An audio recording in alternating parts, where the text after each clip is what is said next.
People are curious how a guy, you've sold how many records? 28 million. And made millions and millions of dollars. Yeah. How do you end up in here? What happens and the things that the devil does. It's not so much a person, even though he acts through people. Former Def Jam executive Leor Cohen is under fire for some of the statements that he made in an audio message for DMX. And it's really perpetuated by these record company owners that don't want the artists to get together and compare notes on them. Because if we could get together and compare notes, we might learn the game. Pimp C, what happened to him? He died on Mr. Carter's birthday. And Beyonce just did the halftime performance, and the license plate on that Cadillac was Pimp C. Thank you. Sacrifice. Jay-Z recently tried to rewrite history again and claimed he and DMX were cool, but that couldn't be further from the truth. In fact, according to a source close to Pimp C, who saw right through Jay-Z, DMX actually plotted serious revenge on Jay, with even stories about how DMX planned to hit out on Jay. But then, both Pimp C and DMX turn out mysteriously dead. Is it a coincidence? First, let's get one thing clear. DMX did not like Jay-Z. I'm not saying he had a little rivalry, I'm saying X genuinely did not respect him. However, after DMX died, Jay tried to rewrite the whole narrative and claimed it was all love between them, and X was just a little too competitive. So there was a competitive thing, but it was big love. He was so competitive with me. I never met a human being more competitive with me, like ever, not even my big brother. But I had to figure, I'm like, okay, I have to figure out my space in this. Yes. You know, I have to figure out where do I exist? And I was like, in my opinion, in my mind, this is what I believe. I was like, he can't rap better than me. But everything Jay said there is his version of history. But the real truth is that DMX wasn't just competitive. X thought Jay was a snake who used his power to blackball him. And this all started way before the fame. DMX and Jay-Z first met in the early 90s while battle rapping in a small pool hall in the Bronx. Both of them were hungry. Both of them were dangerous on the mic, and they went head to head. DMX was raw, aggressive, in your face, barking, grunting, pure energy. Jay-Z was the slick hustler, rapping about street life using clever wordplay. Ultimately, the battle was a draw. Well, at least what Jay-Z claims. However, people who actually witnessed the battle later said DMX rapped circles around Jay. And DMX himself always claimed he won every battle he ever took part in, including that one. But check out this clip from the actual battle and decide for yourself. All day, socks exploding, sweatpants pockets bulging, holding it down on the corner of my block posing. My spot rolling, drop the price of the coaching, drove the competition out, let the dough flow in. Cops is closing in. I can do the time, but what's really on my mind ain't no holes in the pants. I play the low end, try to make it hard to find me. Fed still trying to build the case since '93. Yo, moves is made, niggas is paid. That's just how it is. When my time is up, I'ma be out with it. I'ma try to live. I mean, day by day, ain't nothing sweet about it. Act like you don't know what I'm saying? You read about it. Built for war like an armadillo. Smother your ass with two through the pillow. Cause my shit is brilliant. Manic depressive and my head hurts. No, give me your dough and your hoe in here. Take these four hot things. I got things that make niggas spin. Put niggas in the wind where you never see niggas again. I bless a nigga with stitches with thin tight. And a straight razor will put pinstripes across your windpipe. When Jay raps, it's smart, it's slick, impressive even. But when X raps, you feel that ish. No matter what X raps about, it always turns into a story you can truly visualize through his words. And then his voice alone was enough to do the damage. His style, cadence, and timing were something else. And there's simply nothing like this today. And Jay knew this. He claimed the battle was a draw, but he could see and hear how the audience reacted when X rapped, and he was jealous. Of course, he won't admit it, but how else do you explain that as soon as Jay got a little power in the industry, he started actively sabotaging X's career? So in 2004, Jay was announced as the new president of Def Jam, taking over from his mentor Leor Cohen, the same Leor who admitted he signs rappers who promote substance use to the black community because it's profitable. I don't know what's this opioid thing, man.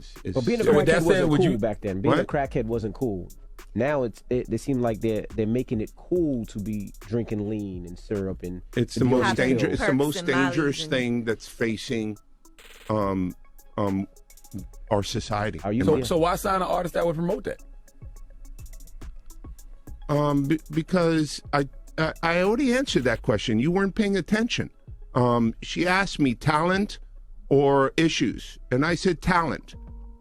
But I have to. I can't give up on people. But I'm saying that's hypocritical, though. You're saying it's opportunistic. Yeah. I got people to feed. I got a business to run. So Lior steps down from Def Jam and Jay-Z takes over. And the first thing he does is announce he's not retiring from his rap career after all, and starts pulling sneaky moves to sabotage his competition. And DMX, he was the biggest threat on the label. See, DMX made history on Def Jam. He became the only artist ever to have his first 5 albums all debut at #1 on the Billboard 200. That's 5 straight #1s from 1998 to 2003. He was Def Jam's cash cow. He sold over 20 million records and was the heart and soul of Rough Riders. X had the streets, the pop appeal, and the raw, undeniable talent that made him a household name. And Jay was scared. X's 6th album, Year of the Dog, Again, was supposed to be his moment to remind everyone why he was the GOAT. The album was done and ready to go, but then it started getting delayed, and DMX figured out quickly who was behind it. Years later, he talked about this on The Breakfast Club and directly accused Jay-Z of sabotaging his album release, all because Jay was scared of real competition. You know, like I said, I had the crazy track record of Def Jam, everything was good. You know, I go to do the 6th album, and you know, Jay-Z somebody became else president. takes over. Yeah. You know, when he first got the job, he hit me with the call like, yo, dog, inmates is running the building like, yo, you good? Finish the album, shoot the video. What happened? Niggas go on vacation and, you know, we don't know. What you mean you don't know? How do you listen to a whole album, pick a single, shoot a video, then don't know? Okay, I see what's really good. You're trying to eliminate the competition. You know, because at first you retire, you know, then get me off the label, now you're back rapping again. Okay. It's all good. It's all good. But they all, you know, everybody knows you've had battles with drugs throughout the years. Yeah. So at the time, they were saying that, you know, you was on drugs. That's why they didn't want to invest in you. Right. They already invested. What you mean they didn't want to invest? They already invested. Like I said, the album was recorded, shot the video, you mean everything. That was just some bullshit. You know what that was. Do you ever feel Let's like get people, rid of the competition? Do you ever feel like people at the label didn't do enough for you when they could tell that you really needed help? Or do you think that you were too far gone? No, I was never too far gone. I mean, it just, all I needed was just do me like you do everybody else. I mean, don't sit there and you know, speculate about this and think about this and assume this. Just do me like you do everybody else, and it's gonna be all right. Now, I know what some people are gonna point out, that Def Jam let DMX go and Jay cleared his $12 million debt. But the truth is a lot more complicated than the headlines make it seem. On paper, Jay signed off on X leading the label debt-free. But here's the thing, that wasn't a favor, it was a business decision. First of all, it was money DMX had already earned through advances and recording costs. Basically, he was in the hole because the label had fronted him money that his album sales hadn't fully covered yet. Second, Jay-Z didn't pay this money out of his own pocket. He was the president of Def Jam, so he had the power to write off the debt as a business decision. But all the articles talked about this as if Jay personally paid off that debt. And then third, the timing. By the time Jay let DMX walk, the damage was already done. X felt sabotaged, and his momentum had been slowed. Jay had already used his position to make X's life difficult, and then, only after DMX wanted out, he let him leave. This cost Jay-Z nothing personally, but it made him look like the bigger man, while DMX walked away with his career already damaged. Now, here's where it gets messy. Allegedly, DMX started plotting his revenge. Fast forward to Jay-Z's war with Nas, and Nas said in an old interview with Felon magazine that Jay really believed he was better than both DMX and Tupac. According to Nas, Jay made these comments at a party hosted by Steve Stout in 2000, and he said that DMX and Tupac were not lyricists, and that they only appealed to starving street dudes, while Jay had the money dudes buying his music. And DMX took that personally, really personally. But it wasn't just him. Allegedly, Pimp C, who always had huge respect for Tupac, took issue with Jay's comments and told his people that he regretted doing Big Pimpin' with Jay-Z. Took a couple months to convince Pimp to do the record. He was dead set against doing the record. Now, his love for Tupac, was it? It was part of that. Now, that was an issue. Right. That was an issue. There would be things that would come up in conversation. We'd have meetings and sit downs, and we'd have to come to the conclusion of something. And he would look, he had a picture. Every house he lived in, he had a picture of Pac in there. And he would look up at Pac. And he'd be like, man, what are you doing? I'm asking Pac what he would do. You know, because that's the level of reverence that he had for Pac, but also in his mind, that was how he wanted to be seen, as a man that stood on something. You know what I'm saying? So If we got to sacrifice fame for integrity. But DMX took it even further. According to sources close to Pimp C, X allegedly started plotting on how to eliminate Jay for good. Now, X probably wouldn't be never gone through with this plan. He admitted it himself. He had major anger issues after being screwed over by so many people he trusted. But eventually, he found peace within himself and decided to distance himself from all that industry drama. And he later said that having all those thoughts made him realize the devil was testing him. You've had, I guess I would call it a gospel song, or certainly gospel song and a conversation with the Lord on every album. On every album. And I think you've had three conversations with the devil. 3 conversations with the devil. Why with the devil?